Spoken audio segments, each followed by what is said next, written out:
Folded hands. नमस्कार मेरे प्रिय मित्रों, राधे राधे। दोस्तों, एक बार फिर से स्वागत है आप सभी मित्र बंधुओं का हमारे ज्योति गायन 123 चैनल में। स्वागत है ही पुराणों पर। दोस्तों, एक बार माता लक्ष्मी क्षीर सागर में भगवान विष्णु के पैर दबा रही थी, तो पैर दबाते दबाते माता लक्ष्मी ने भगवान विष्णु से कहा, हे प्रभु, आज मेरे मन में 3 प्रश्न उठ रहे हैं। यदि इन 3 प्रश्नों के उत्तर देकर आप मुझे संतुष्ट करेंगे तो मेरे मन को बहुत शांति मिलेगी। तब भगवान विष्णु कहते हैं, हे देवी, आखिर तुम्हारे कौन से 3 प्रश्न हैं? तो माता लक्ष्मी कहती है, हे प्रभु, वह कौन सी स्त्री होती है जिसके भाग्य में संतान सुख नहीं होता है? दूसरा प्रश्न है कि कौन सी स्त्री समय से पहले विधवा होती है? और मेरा तीसरा प्रश्न है कि कौन सा श्रृंगार करने से स्त्री को स्वर्ग में स्थान प्राप्त होता है? दोस्तों, तब भगवान विष्णु कहते हैं कि हे लक्ष्मी, ये तुम्हारे तीनों प्रश्न बहुत ही ज्यादा महत्वपूर्ण है। जो भी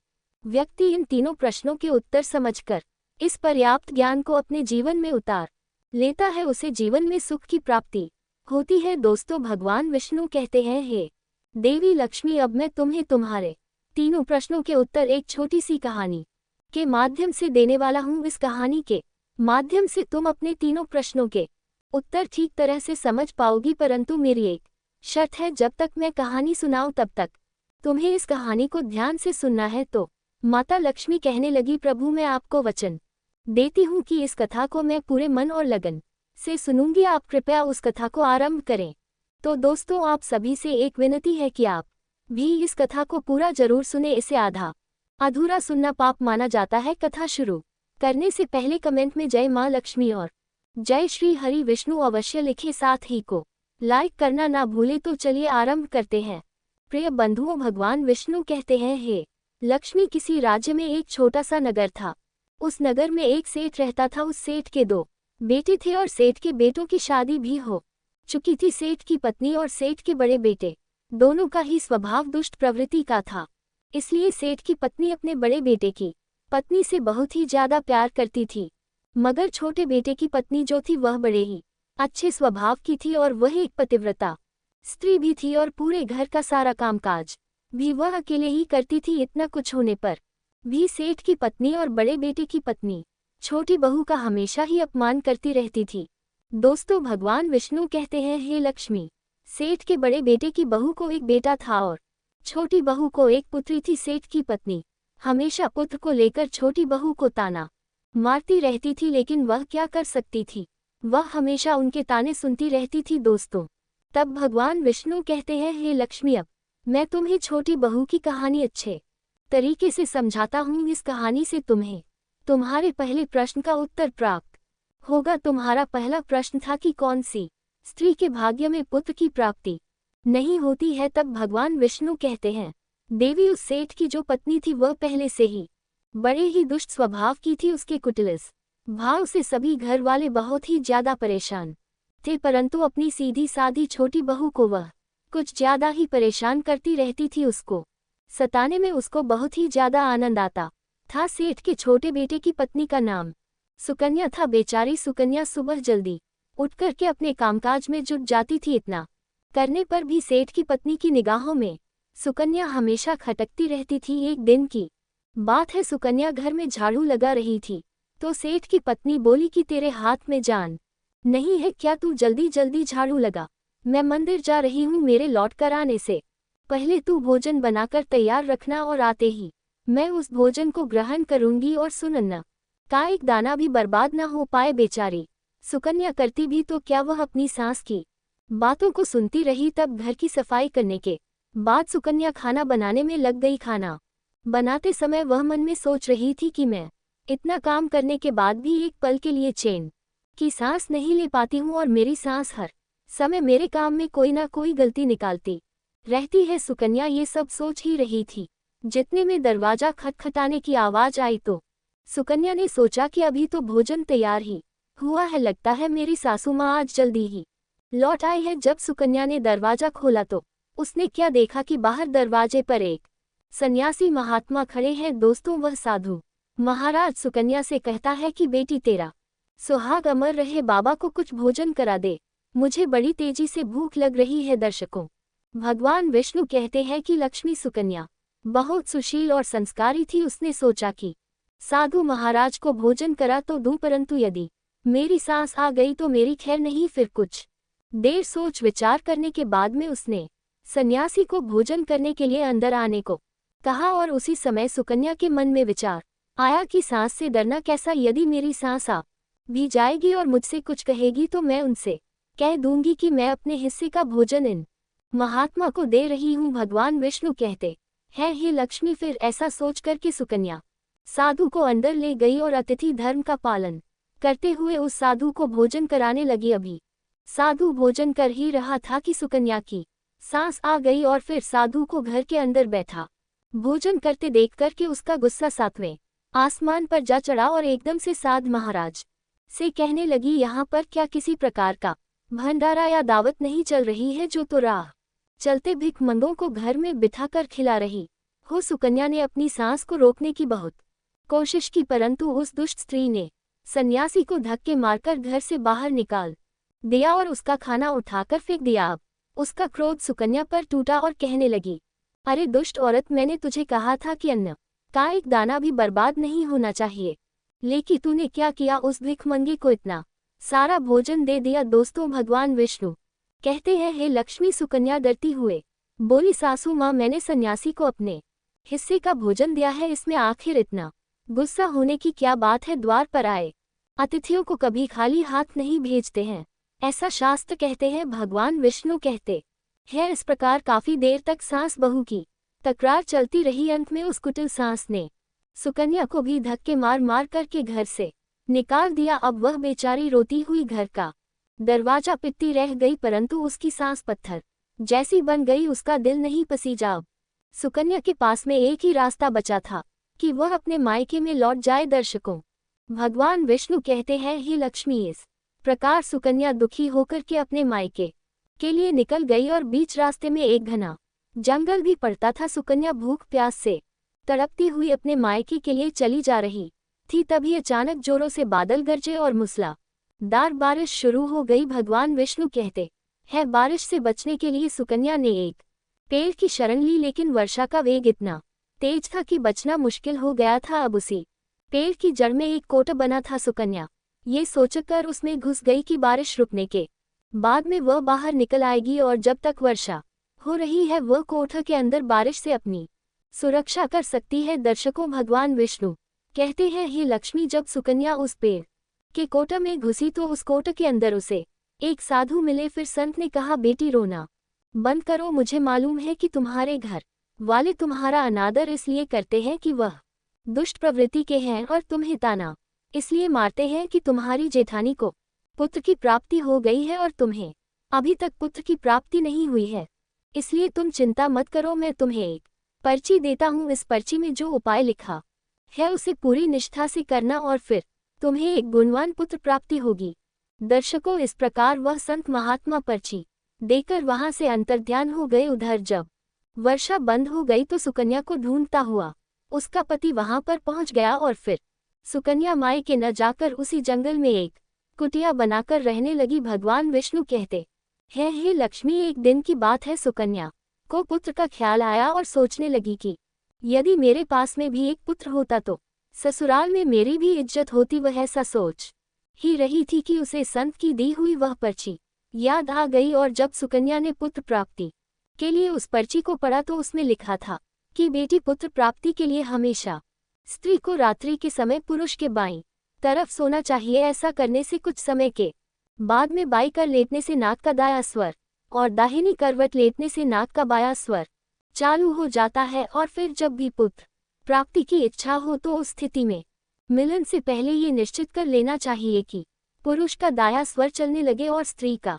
बाया स्वर चलने लगे। उसी समय गर्भ धारण किया जाना चाहिए। ऐसा करने से निश्चित ही पुत्र की प्राप्ति होती है और इसके विपरीत नाक के स्वर चलने से पुत्री की प्राप्ति होती है। दर्शकों, पर्ची में आगे लिखा था कि मासिक धर्म शुरू होने के प्रथम 4 दिवस में मिलन से पुरुष रोग को प्राप्त होता है, 5वीं रात्रि में मिलन से कन्या की प्राप्ति होती है, 6ठी रात्रि में मिलन से पुत्र होता है, 7वीं रात्रि में मिलन से बंध्या पुत्री होती है, 8वीं रात्रि में मिलन से ऐश्वर्यशाली पुत्र होता है, 9वीं रात्रि में मिलन से ऐश्वर्यशाली पुत्री होती है 10वीं, रात्रि में मिलन से अति श्रेष्ठ पुत्र होता है 11 में मिलन से सुंदर व अच्छे संस्कार वाली पुत्री होती है। दर्शकों, भगवान विष्णु कहते हैं, हे लक्ष्मी, इस प्रकार उस सुकन्या ने 10वीं रात अपने पति से मिलन किया और गर्भ धारण किया। अब सुबह स्नान आदि क्रिया से निवृत्त होकर के पूजा पाठ करके सुकन्या का पति लकड़ी काटने चला गया। उसके पति के जाने के बाद तूफान आ गया। अब सुकन्या की झोपड़ी तूफान में उड़ गई और भारी बारिश होने लगी। और फिर सुकन्या बारिश से बचने के लिए एक पेड़ पर एक पता लिखती है। ये पता उसी कोट का था जिस कोट में सुकन्या बारिश से बचने के लिए पहले छुप गई थी। और सुकन्या ने पेड़ के ऊपर पता इसलिए लिखा था कि जब उसका पति वापस आए तो पेड़ पर लिखा हुआ पता पढ़कर के उसी कोट के पास आ जाए। दर्शकों, भगवान विष्णु कहते हैं, हे लक्ष्मी, उधर सुकन्या उस कोट में आकर छुप जाती है जो कोट एक पेड़ की जड़ में बना हुआ था। उस पेड़ के पास में 2 राक्षसी का निवास स्थान था। इधर तो वह सुकन्या वर्षा से बचने के लिए उस कोट में छुपी हुई थी और उधर वह दोनों राक्षसी बारिश से परेशान होकर के उस पेड़ की तरफ चली आ रही थी। फिर तो पेड़ के नीचे आकर के एक राक्षसी कहने लगी, अब तो चला भी नहीं जाता, वरना मन तो कर रहा था कि सोना टापू पर चली जाऊं। तभी दूसरी राक्षसी बोली, इसमें क्या बड़ी बात है, ये पेड़ हमें अभी उड़ा करके वही पहुंचा देगा जहां पर सोने का टापू है। दर्शकों, ऐसा कहकर कि वह दोनों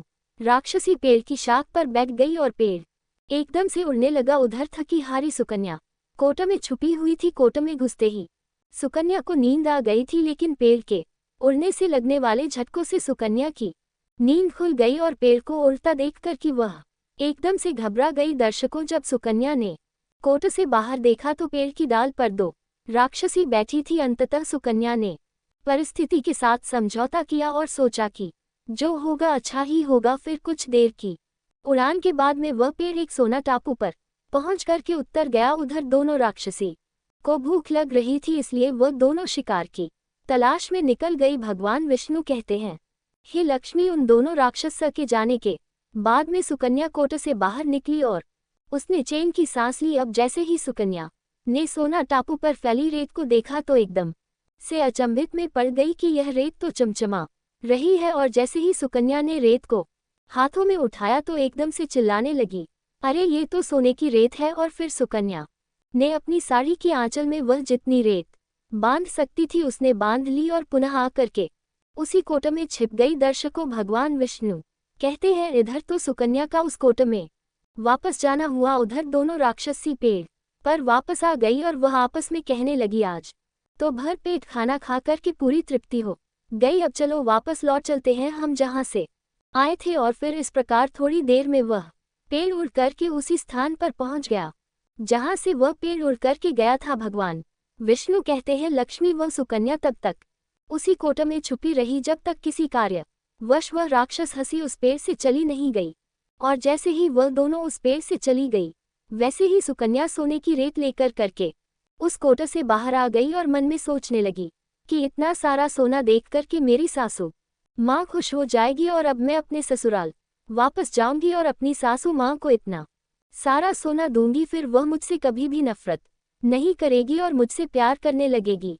भगवान विष्णु कहते हैं, हे लक्ष्मी, इधर तो सुकन्या ऐसा सोच रही थी, तब तक सुकन्या का पति सुकन्या को ढूंढता हुआ उसी कोट की तरफ आ जाता है और सुकन्या अपने पति को सारी बात बताती है और अपने पति के साथ वापस अपने ससुराल पहुंच करके अपनी सासू माँ से कहती है, देखो सासू माँ, मैं आपके लिए क्या लाई हूँ। और ऐसा कहकर कि वह सारा सोना अपनी सास को देती है और उसे सोना कैसे प्राप्त हुआ वह सारी घटना भी अपनी सास को बता देती है। भगवान विष्णु कहते हैं, सोना लेने के बाद में सुकन्या की सास एकदम से क्रोधित होकर के बोली, अरे मूर्ख औरत, तू बस इतना ही सोना लेकर आ गई, इतने सोने से क्या होगा, मैं होती तो बहुत सारा सोना लेकर आ जाती। फिर अपनी सास की बात सुनकर के वह सुकन्या कहने लगी, माँ जी, हमारी 3-4 पीढ़ियों के लिए इतना सोना काफी है। तो सास कहने लगी, अरे मूर्ख, सोना भी काफी होता है क्या, जितना हो उतना ही कम है। अब देख, मैं जाऊंगी और कितना सोना लेकर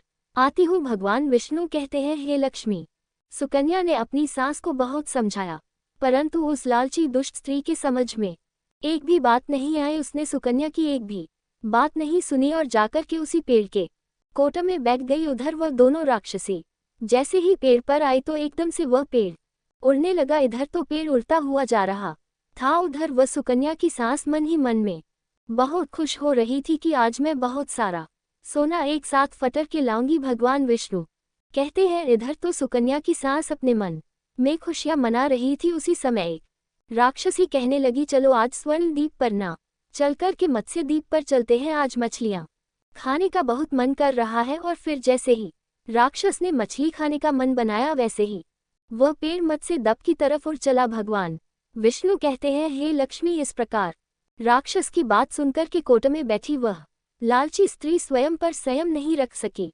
और एकदम से बोल पड़ी, अरे तुम सोना टापू क्यों नहीं जा रही हो? मत्स्य द्वीप मत जाओ, सोना टापू पर चलो। अब जैसे ही उस लालची स्त्री इतनी आवाज दी तो राक्षस इसमें कोई जरूर छिपा बैठा है और उन्होंने एकदम से जैसे ही कोट में प्रवेश किया और फिर जैसे ही उन दोनों राक्षस लालची स्त्री को देखा तो एकदम से उसे उठा करके पेड़ से नीचे फेंक दिया और धरती पर गिरते ही उस लालची स्त्री की मौत हो गई। अब जैसे ही सूचना उसके घर वालों को मिलती है तो उस स्त्री का पति यानी सुकन्या का ससुर सुकन्या के पास जाता है और उससे कहते हैं, बेटी मैं तो उसे पहले से ही समझाता था कि तू ऐसा काम मत कर, कभी भी किसी को लालच नहीं करना चाहिए और बहुएं बेटी की तरह होती है, उनको प्यार देना चाहिए। मगर उसने मेरी एक भी बात नहीं मानी और उसे उसके कर्मों का फल आज मिल गया। भगवान विष्णु कहते हैं, हे लक्ष्मी। उधर सुकन्या अपने पति के साथ में सुखपूर्वक जीवन यापन करने लगी।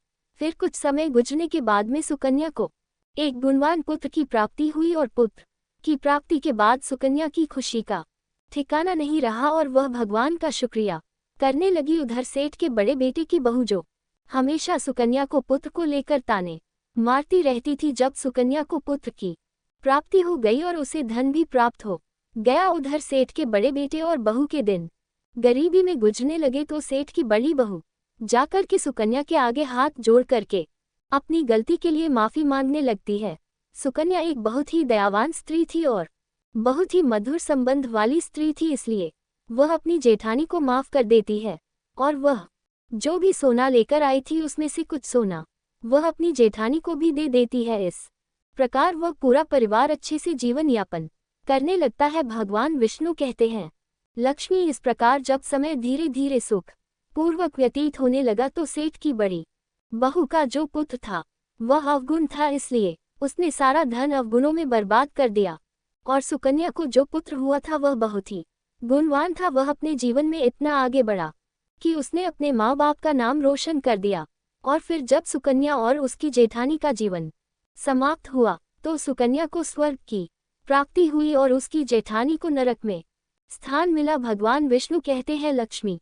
तुम्हारा पहला प्रश्न था कि कौन सी स्त्री के भाग्य में पुत्र नहीं होता, तो समझ लो संत के द्वारा दिए गए पचे के विपरीत जो कार्य करते हैं उनके भाग्य में पुत्र योग नहीं होता। लक्ष्मी, तुम्हारा दूसरा प्रश्न था कि कौन सा गहना पहनने से स्त्री या पुरुष की दर्दनाक मौत होती है, तो समझ लो वह है लालच रूपी गहना जो सेठ की पत्नी ने पहना था और खूब सारा सोना लाने के लालच में कोटक घुस गई और राक्षसों द्वारा नीचे फेंक दिए जाने के कारण सेठ की पत्नी दर्दनाक मौत हो गई, इसलिए लालच रूपी गहना कभी नहीं पहनना चाहिए। लक्ष्मी, अब तुम्हारा तीसरा प्रश्न था कि कौन सा श्रृंगार करने से स्त्री को स्वर्ग में स्थान मिलता है, तो वह चरित्र रूपी श्रृंगार यानी कि चरित्रवान और पतिव्रता स्त्री सेठ की छोटी बहू सुकन्या की तरह मृत्यु के बाद स्वर्ग में जाती है, इसलिए हर विवाहित स्त्री को पतिव्रता और चरित्रवान होना चाहिए। दोस्तों, आपको ये कहानी कैसी लगी कृपया हमें कमेंट